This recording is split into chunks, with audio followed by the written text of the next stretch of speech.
Local 4 News starts now with a breaking news alert. The other breaking news we're following for you this noon is two leaders of a religious group face federal charges for an elaborate human trafficking and money laundering scheme. We're learning about victims in several states, including here in Michigan. The church based in Taylor is called Kingdom of God Global Church, formerly known as Joshua Media Ministries. Noelle Friel is following this story for us. And Noelle, some of these details are extremely disturbing. Yeah, Rhonda, the accusations here are just shocking. The U.S. Attorney's Office for the Eastern District of Michigan is accusing two leaders here at this church of operating a forced labor and money laundering conspiracy here in Taylor, as well as in Texas, Florida, and Missouri. Here's video of the FBI raid that happened here this morning. Other properties owned by this organization were also searched in Tampa, Florida, and Houston, Texas. According to the indictment, the leader of the church, David Taylor, and its executive director, Michelle Brannon, are accused of running call centers, first here in Taylor and then in other states, where victims were forced to raise donations without pay.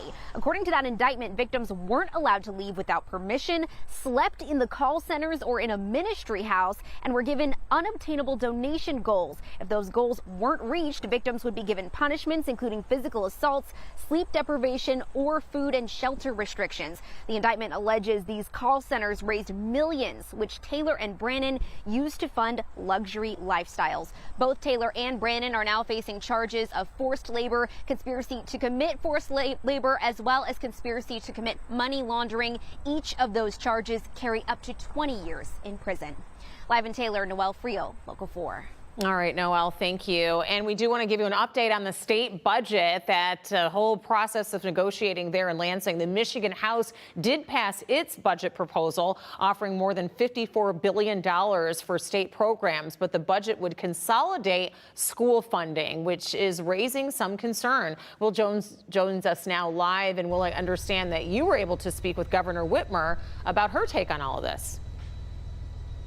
Rhonda, Governor Whitmer spent the morning talking with teachers preparing for the new school year here at Jefferson Elementary School in Wyandotte. Of course, the budget was top of mind. Whitmer said that she is glad that the House finally got a budget done, and now it's time for serious conversations. Whitmer was critical of the cuts of the House budget, saying she wouldn't sign off on a budget like that. Hours before the House passed their budget yesterday with one lone Democratic vote, Whitmer met with House Speaker Matt Hall and Senate Majority Leader Winnie Brinks to try to move the process forward to avoid a government shutdown on October 1st.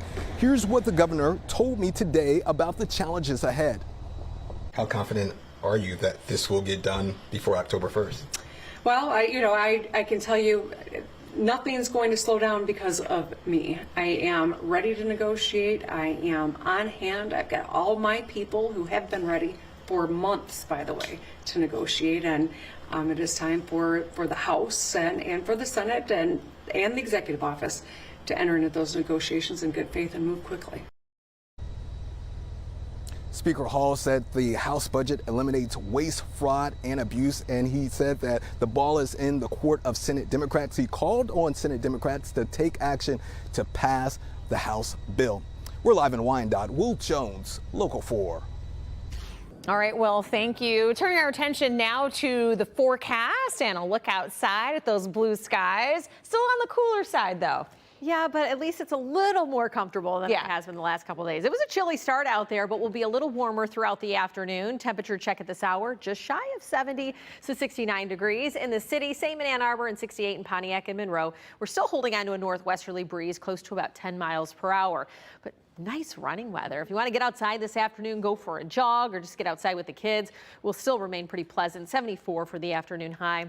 Partly cloudy skies, so few clouds increasing. We'll notice more of those clouds through the overnight that'll serve as a blanket, keeping those temperatures more so on the mild side compared to where we've been. However, rain chances will be increasing Thursday. That comes with a cold front, dropping those temperatures back to around 70 before we start to tick upward heading into the long holiday weekend. We're going to time out those rain chances for you to make sure you're prepared for tomorrow and dive into that Labor Day holiday forecast coming up.